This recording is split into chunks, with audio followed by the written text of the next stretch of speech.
right, but it's kind of clutching at straws.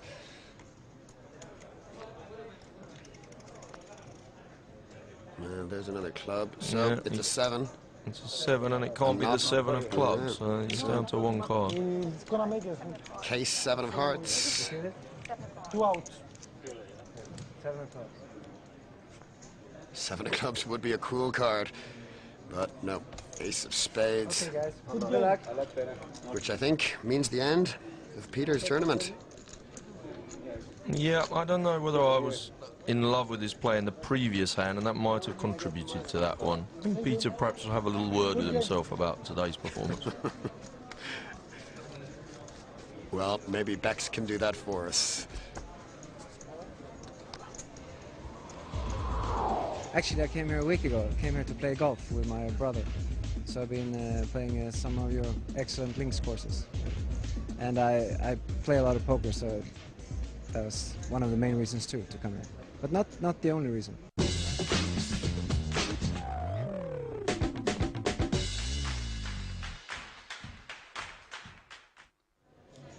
So, back to the featured table we go, and we find ourselves 7-handed after Peter Eichhardt's early evacuation. Yep, he'll be able to get himself off to the golf course. Yeah, he seemed to make it sound like he was here for the golf. Raised to 800. Yeah, hopefully he'll have better luck on the greens. Pass. And here we go, Ashley Hames, good friend of mine, and bit of a crazy poker player when it comes down to it. He's decided to make a raise with the old 4 deuce of hearts. You didn't have to say he was a good friend, because I have it listed here in front of his stats. Favourite player, one Neil Channing. I was just about to pump up your head for you, but now that you've told us that he's your friend, it would explain how both of you are so equally bonkers. Well, Did you play much poker with him? I haven't played with Ashley too many times, but we did actually fly to the tournament, fly to the City West together. So he told me he was planning to play pretty wild and loose game, and I would have expected nothing less. I don't know whether he misread his hand through the sunglasses. Maybe he thought he had 4-3. 4-3 would have been all in. But Andreas has managed to find a pair of kings again, and again he's gone for a big re-raise. He should consider giving his cards back at the end of each hand. Ashley's decided to call with the old 4 deuce. I don't know whether I'm in love with this idea. And he's now hit a 4, which could get him into some trouble.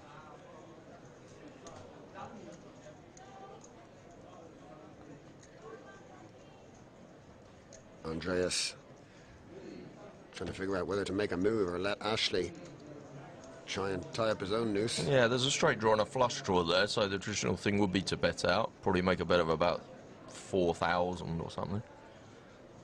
If you do check, you're looking to check raise all in on this kind of flop.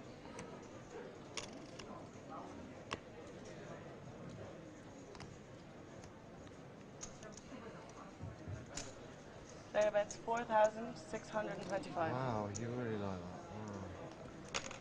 Yeah, you're right. Just a little more than your prediction, Neil.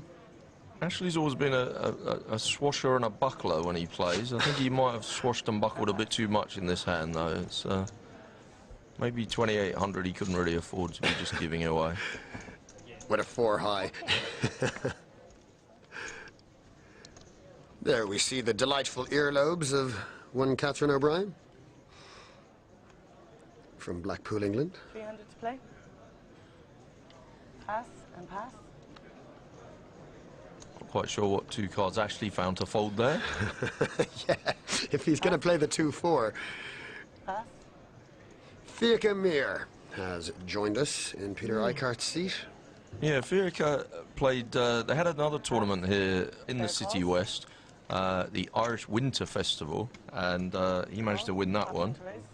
That was a big field, the same structure as the Irish Open, and he must feel comfortable in this room. Oh, we're seeing our first bit of action from Padraig Parkinson as well, and we're 3-handed to the flop, which comes in ace, 8 of hearts, and a 9. Checks. Check. And check's good. Of spades. 5. Check or bet. Padraig's got the up and down. Check.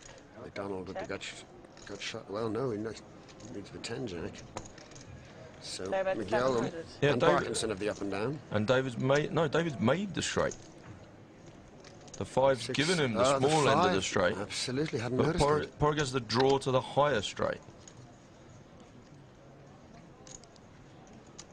And Porrick's got a couple of problems here. There's only one card to come.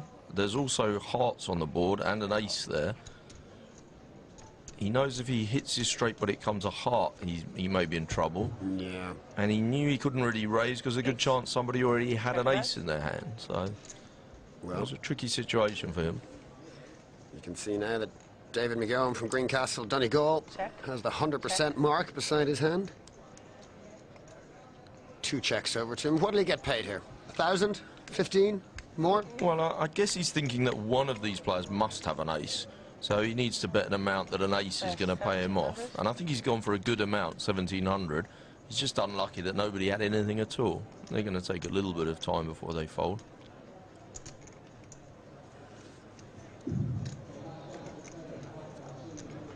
Pass. It's a fold from McDonald, and it's up to Padraig. Big name in Irish poker. No stranger to televised tables, and indeed final tables. But not tonight, Irene. He folds it down after a few seconds. So, nice little pot there, just shy of 5,000. Goes over to David McGill. 27-year-old plasterer who enjoys the skills of one Daniel Negreanu, who lists him as his favourite player. Yep, bish, bash, bosh, loads of money for him. This game is easy. Pass. Exactly. Pass. Pass. Haven't seen any action from Catherine O'Brien yet amongst this table of men. Raise to 900. David straight in raising again, 900. Yeah. From the cut-off seat, one behind the button, so traditional place to attack from. Doesn't always mean you've got a big hand. Here he's got a good hand, though, well above average for a raise from that position. 200 total. He's got ace-queen. But Francis McDonald might be thinking Pass. that perhaps he's taking advantage of his position, David, and he might be raising with a weaker hand than that. So he's gone for a re-raise with a pair of sevens, playing his hand quite strongly. This is one of those I know, I know situations. And perhaps David will now think to himself, you thought I was stealing, I'm actually not stealing. He's gone for a call. I'm not sure I'm in love with this situation from him. He's now put himself in a spot where he's out of position, 10. doesn't really know where he is, and he's gone into the flop Check bet. acting first. And that's Okay. always a disadvantage. I think if that had been me, with his kind of stack, I would have moved all in with that ace-queen there and really put the pressure on. He might have got called anyway and ended up playing a race for his whole tournament, but that would have been a much more aggressive way to play the hand, and aggression is usually the way in no-limit hold'em. They're all in. Now he's Now we're seeing aggression from Francis, and I Yeah. like this. This is a good flop for a pair of sevens, really. Any flop that doesn't have a 7 on is always going to likely have overcards, but with it having a pair, it's only a couple of cards higher than a 7. Good strong play there. Yeah, just like you were saying, aggression pays. And Francis had the opportunity to flex his muscles this time. So there's your leaderboard as it stands right now. Padraig down the bottom. And your top 5 all on over 10,000. Current leader, Christoforu, on 32,000. Back down to the action. And we can see that Andy Tram has stepped away from the table briefly, and we are 7-handed once 300%. again. Blind still 153 here, folks. Pass. Pass. Actually looks like he slept at the table. Just woke up there. He doesn't look totally fresh, does he, actually? He must have missed makeup on the way in. He raised it up, though. 4 times, no, excuse me, double the big blind. They're all in. Yeah, he's gone for one of those suspicious-looking limit raises, and that's caused Fiat Crimea to move all in for 7,750. A fairly reasonably standard play here with ace-queen suited. If he is going to make a raise, he's going to be pot committed, so he might as well put the whole lot in. If he was to go for a more traditional raise up to sort of 16 or 1,800, by the time he's put that in, he really may as well put the rest in. If he was to go for a more traditional